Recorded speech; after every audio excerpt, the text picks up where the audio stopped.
2020 में जब से लॉकडाउन आया तब से बच्चों के पढ़ाई करने के क्रम में बहुत बदलाव हुआ है। बच्चों का अब सारा क्लास, सारा टेस्ट, एजुकेशन संबंधी जितने भी कार्य हैं वो सब ऑनलाइन होने लगे। अब हर एक बच्चों के पास मोबाइल या लैपटॉप या कोई भी गैजेट्स होने लगा। तो इसमें सबसे बड़ी प्रॉब्लम्स ये हुई कि बच्चों में एजुकेशन के साथ साथ उनके अंदर सोशल मीडिया और गेम, ये तीनों चीज़ें मोबाइल में ही पाई जाने लगी या गैजेट्स में जो उसके हाथ में गया या लैपटॉप में पाया जाने लगा।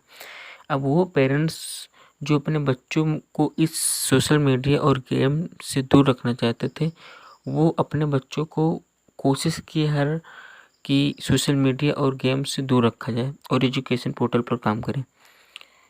अब जब लॉकडाउन ख़त्म हुआ तो इसमें प्रॉब्लम्स इस बात की आई कि जब क्लास शुरू हुए हैं, अब बच्चों के अंदर फोकस करने की क्षमता, क्योंकि ऑनलाइन पोर्टल पर बहुत ज़्यादा रहने से जो फोकस करने की क्षमता होती है वो कम हो जाती है। तो फोकस करने की क्षमता धीरे धीरे कम हो गई और स्क्रीनिंग टाइम बढ़ने से उनकी मेंटल फील्डिंग करने की क्षमता, जो मानसिक तनाव बढ़ गया है, जिससे बच्चों खुद में ग्रोथ करने की क्षमता कम हो गई है। बच्चों के अंदर की प्रोडक्टिविटी भी बहुत कमी आई है। तो आज मैं बात कर रहा हूँ लॉकडाउन के बाद इन चारों चीज़ जो कमी हुई, जैसे कि ऑनलाइन पोर्टल पर फोकस कम हो गए और मानसिक तनाव बढ़ गया और प्रोडक्टिविटी जो कम हुई है, उसके बारे में, उसको ख़त्म करने का जो तरीका है वो उसके बारे में आज मैं बात करूँगा। तो करते हैं वीडियो। मैं हूँ पवन और आज मैं बात करता हूँ एजुकेशन को पुनः 2020 से लॉकडाउन से जो जिस प्रकार से पहले था उस रूप में कैसे व्यवस्थित करें। तो मैं दो ऐसे टिप्स से टेक्निक के बारे में बात करूँगा जिससे आपके एजुकेशन को बेहतर इम्प्रूव मिल सकता है। मैं एक टिप्स की बात करता हूँ तो उसमें आता है प्रोमोडोरा एक संस्थान द्वारा बनाया गया था। जब रूल्स हैं, कुछ नियम हैं जिसको फॉलो करने के बाद में आप एजुकेशन में फोकस एबिलिटी को बढ़ा सकते हैं। तो प्रोमोडोरा की जो लॉजिक है वो कहती है कि अपने बच्चों को आप क्या करें कि अपने बच्चों को 25 मिनट पढ़ाएं, उसके बाद 5 मिनट का एक स्नैप तुरंत स्टॉप लेना है, एजुकेशन से तुरंत अपने आप को हट जाना है। 5 मिनट के बाद में फिर से बैठना है, फिर से 25 मिनट पढ़ना है। ऐसे 25, 5, 25, 5, 25, 5 से पूरे 100 मिनट्स का एक रेशियो बनाना है, उसके साथ साथ चलना है। प्रोमोडोरा कहने का है कि आप 2-3 घंटे 4 घंटे का जो कंटिन्यूसली टाइम है वो आप स्पेंड नहीं कर सकते, लेकिन जो 25-5 ऐसे करके करेंगे तो आपके अंदर कंटिन्यूटी बनी रहेगी और दूसरी बात आपका माइंड जो है वो शार्पनेस रहेगा वो पुनः। और जो पेरेंट्स इस समय चाहते हैं कि मेरा बच्चा बैठ कर पूरा दिन पढ़े, तो उसको ये नहीं देखना है, आपको ये देखना है कि बच्चा आपका 2 या 3 घंटे पढ़ता है तो उसकी आउटपुट क्या आती है, 1 घंटे का 2 घंटा का आउटपुट किस प्रकार से इंक्रीज हो रहा है।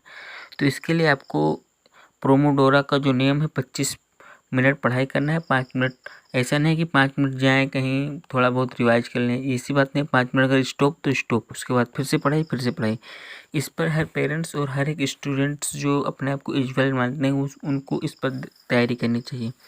और मेरा सेकंड स्टेप है 10/1 एक्टिव रिकॉल। मतलब हर 10 या 5 पेज आपको पढ़ने के बाद में उसका एक एक्टिव रिकॉल, जैसे कि आप एक प्रोमोडोरा पढ़ें, एक प्रोमोडोरा मतलब 4 बार यानी कि 100 मिनट्स पढ़ने के बाद में आप एक 10 एक्टिव रिकॉल बनाएं कि जितना पढ़े उसको एक समराइजेशन करें। आजकल की प्रॉब्लम से हो गई कि जो बुक आए हैं उसमें समरी लिखी हुई आती है, तो जो चैप्टर होता है उसका जो लास्ट पन्ना होता है वो समरी का होता है और वो चैप्टर का अगर 10 पेज है एक चैप्टर में तो उसका 11वां पेज बन जाता है। लेकिन नहीं, हम लोगों को खुद समरी बनाना है कि समरी के अकॉर्डिंग हमको देखना है कि कितना नॉलेज इंक्रीज हुआ। और मैं डिफरेंटली बता रहा हूँ कि अगर आप इस प्रोमोडोरा को लेकर चलते हैं और इस समरी को अगर लिखते हैं 10-12 पेज पढ़ने के बाद में, तो आपका जो एजुकेशन पोर्टल है वो 99% इंक्रीज हो जाएगा धीरे धीरे। और मैं बात करता हूँ और कोशिश करें कि जो आप समरी बनाएं उस समरी को लिखते हुए चले जाएं। अगर बीच में अटकते हैं तो छोड़ दें, आगे की समरी लिखते हुए चले जाएं। और जहाँ आप बीच में रुक गए थे, जहाँ आपकी पेन रुक गई थी, उस पेज को आप फिर से एक बार देख लें। इससे आपकी जो प्रोडक्टिविटी है बढ़ती चली जाएगी और पेपर में आप पक्का लिख कर आएंगे उस क्वेश्चन को, चाहे जो क्वेश्चन हो।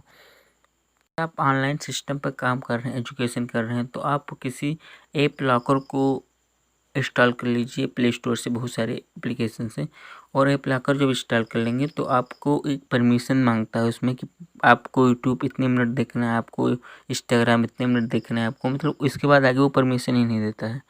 तो ऐसे कोई एप्लीकेशन को इंस्टॉल करके उसको अप्लाई कीजिए दैनिक जीवन में। और आज जो ये 2 टिप्स बताएं, ये टिप्स जो मैंने बताए हैं वो टिप्स एक्सपर्ट के द्वारा बहुत अच्छे से एनालिसिस करके बताए गए हैं, इसलिए इसको